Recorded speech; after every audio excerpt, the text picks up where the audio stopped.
بسم اللہ الرحمن الرحیم۔ بسم اللہ الرحمن الرحیم۔ عزیز طلبہ، آج ہم سبق نمبر 14 بحث التوابل سے متعلق پڑھیں گے۔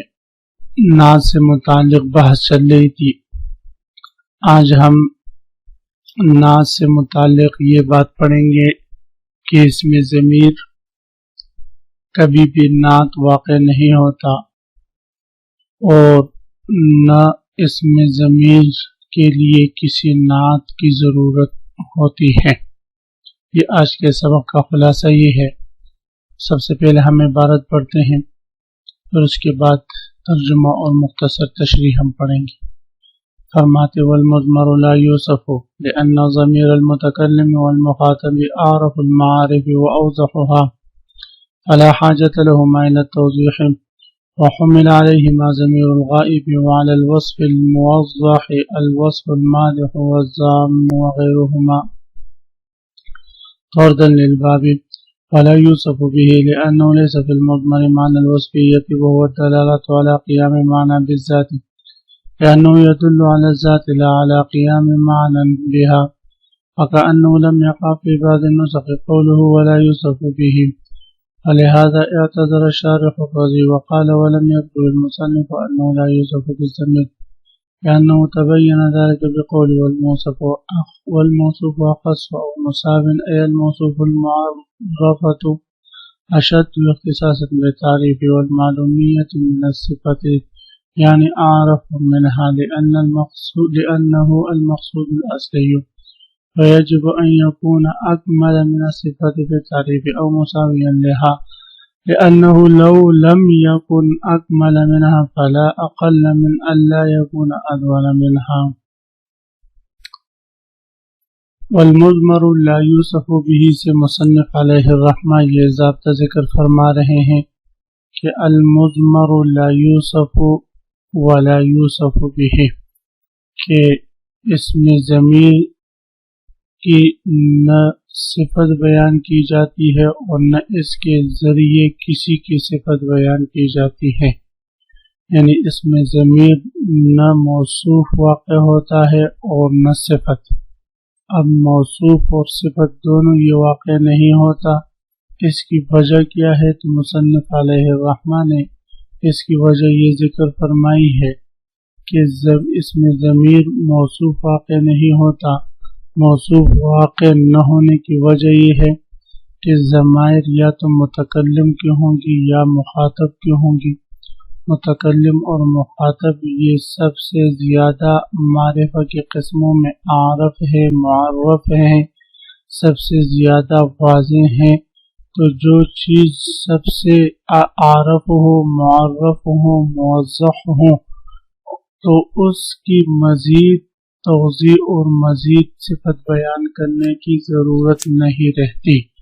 صفت تو توضیح کے لیے آتا ہے، صفت کا بڑا فائدہ تخصیص اور توضیح ہے، یہ پہلے سے مخصص، پہلے سے موضح، تو اب اس کی صفت بیان کرنے کی ضرورت نہیں۔ پھر اعتراض ہوگا چلو ضمیر مخاطب اور ضمیر متکلم تو موضح اور عارف ہیں، ضمیر غائب کی تو ضرور موصوف بننا چاہیے، اس لیے کہ اس میں تو ابہام رہتا ہے، کسی صفت سے اس ابہام کو دور کرنا چاہیے۔ مصنف علیہ الرحمہ اس کا جواب دیں گے کہ چونکہ اصل مسئلہ وہ یہ ہے، اصل ضابطہ وہ یہ ہے کہ ضمیر کی کوئی صفت واقع نہ ہو، تو اور عارف المعارف ہونے کی بنا پر ضمیر غائب کو بھی ضمیر متکلم اور مخاطب پر قیاس کیا گیا، اور اس وجہ سے ان کی ضمیر غائب کی بھی صفت جو ہے لانا یہ درست نہیں ہے۔ پھر اعتراض ہوگا کہ آپ نے صفت موضحہ کی جو ہے نفی کی، یہ عارف ہے، موضح ہے، لہذا اس کی مزید توضیح کے لیے صفت کی ضرورت نہیں۔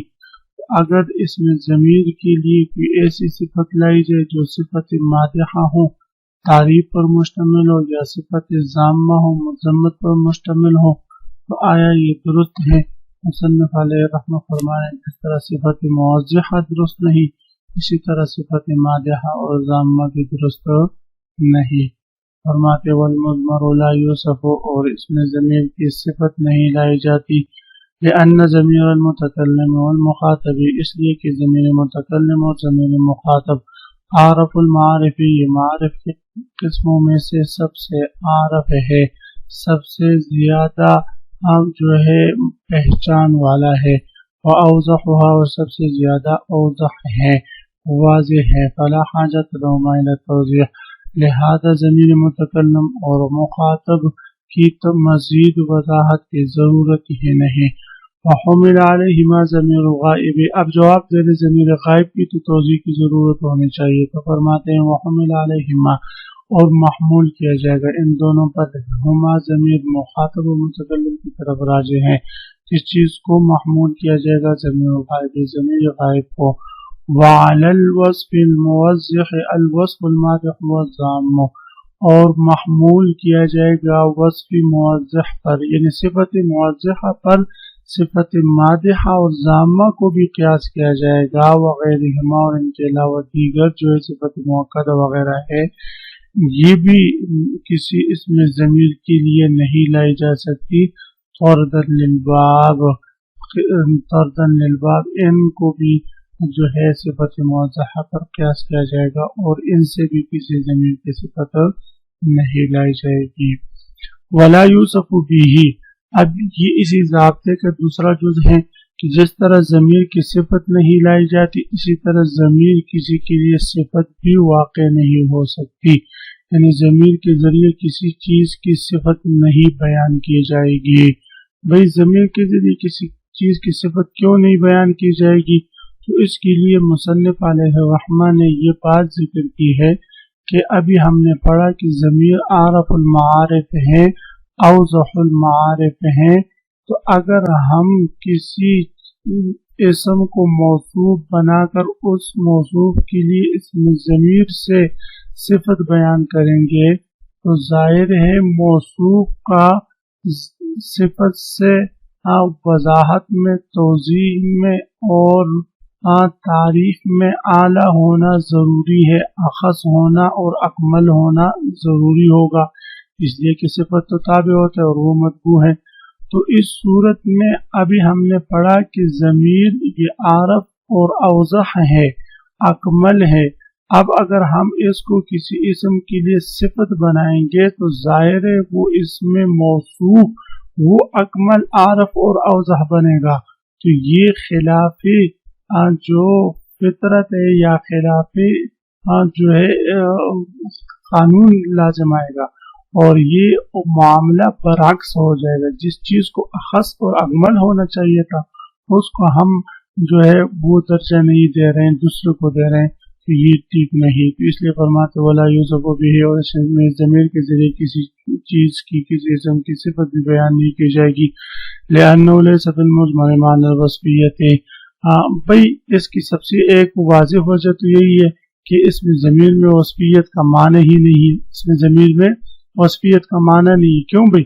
اس لیے کہ وصف کہتے ہیں اس معنی کو جو قائم بالذات و قائم بالغیر ہو، جبکہ ضمیر تو دلالت کرتا ہے بنفس ذات پر، نہ کہ قائم بالغیر والے معنی پر. تو اس لیے مصنف علیہ رحمہ فرماتے ہیں لیس فی المضمر معنی الوصفیہ، اس میں ضمیر میں وصفیت کا معنی ہی نہیں پایا جاتا.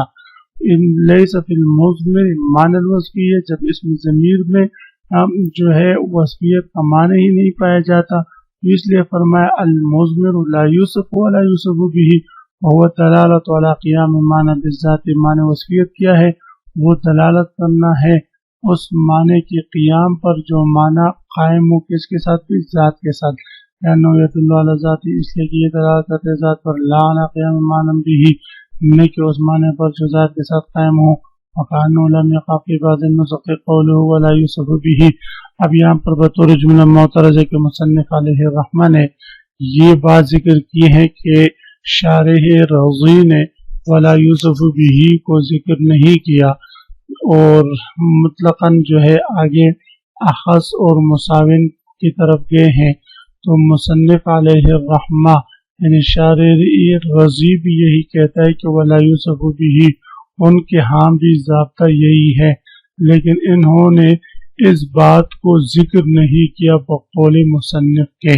تو فرماتے ہیں کہ شارح رضی کو ہم معذور نہیں سمجھیں گے، اس لیے کہ بعض نسخوں میں ولا یوسف به کے الفاظ کاتب کی غلطی سے لکھے نہیں گئے، اس وجہ وگرنہ مصنف علیہ الرحمٰن نے اس کو لکھا ہے۔ وَكَأَنَّهُ لَمْ يَقَعْ فِي بَعْضِ النُّسَخِ، اور اسی گویا کہ بعض نسخوں میں ولا یوسف به کا جملہ واقع نہیں ہوا، قوله ولا یوسف به یعنی ولا یوسف به واقع نہیں ہوا، ولہذا اعتذر الشارح الرضی، اسی وجہ سے شارح رضی نے مصنف علیہ الرحمہ پر اعتراض کیا اور ان کو معذور سمجھا۔ قال ولم يذكر المصنف انه لا يوسف بالضمیر، اور کہا انہوں نے کہ شارح رضی کو معذور کہیں گے، اور جو انہوں نے جو یہ بات کہی اس بات پر ولم يذكر المصنف، مصنف نے ذکر نہیں کیا انه لا يوسف بالضمیر، کس ضمیر کے ذریعے کسی کی صفت نہیں لائی جائے گی، لأنه تبين ذلك بقوله، اس لیے کہ اس کی یہ بات واضح ہو چکی، والموصوف اخص او مساوٍ سے، موصوف اخص یا مساوی ہونا چاہیے اس بات سے، چونکہ لا یوسف به کا مقصد واضح ہو چکا ہے، یہ اس کی وجہ یا دلیل ہے۔ بھئی ضمیر کے ذریعے کیوں کسی کی صفت نہیں بیان کی جاتی؟ وجہ یہ ہے کہ موصوف کا اخص اور مساوی ہونا ضروری ہے۔ جب ہم ضمیر کے ذریعے کسی کی صفت لائیں گے تو اس صورت میں موصوف اخص ہوگا یا کم از کم صفت کی مساوی ہوگا، تو ہم نے پڑھا کہ ضمیر عارف ہے، اوضح ہے، اکمل ہے، تو پھر خلاف فطرت لازم آئے گا۔ اس لیے فرمایا الموصوف اخص و مساوٍ، اے الموصوف المعرفۃ اشد اختصاصا، وہ موصوف جس کی تعریف کی گئی ہے وہ باعتبار خصوصیت کے زیادہ اعلیٰ ہونا چاہیے، بتعریف و باعتبار تعریف کے، والمعلومیت و باعتبار معلومیت کے، من صفت صفت سے، یعنی عارف منہا، اس سے زیادہ عارف ہونا چاہیے۔ کیوں؟ لأنہ المقصود الاصلی، اس لیے کہ موصوف ہی تو مقصود اصلی ہوتا ہے تعریف سے، معلومیت سے، فیجب ان یکون اکمل من صفت فی تعریف و مساویا لہا، بس واجب ہوا کہ وہ اکمل ہو صفت میں، یعنی تعریف میں صفت سے اکمل ہو، اس کا ہونا ضروری ہے، یا کم از کم صفت کے مساوی ہونا ضروری ہے۔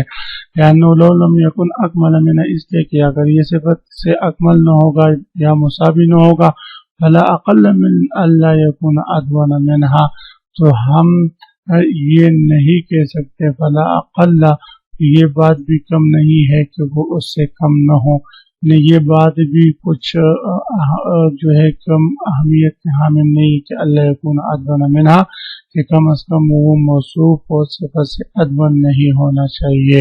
تو جب ہم نے ضمیر کو ادون، اعلیٰ اور اکمل قرار دے دیا، اب اس کے ذریعے ہم صفت نہیں لا سکتے، وگرنہ پھر جو ہے اعلیٰ کا ادنا اور ادنا کا اعلیٰ بننا لازم ہوگا۔ عزیز طلبہ، اسی کے ساتھ آج کے سبق کا اختتام ہوا۔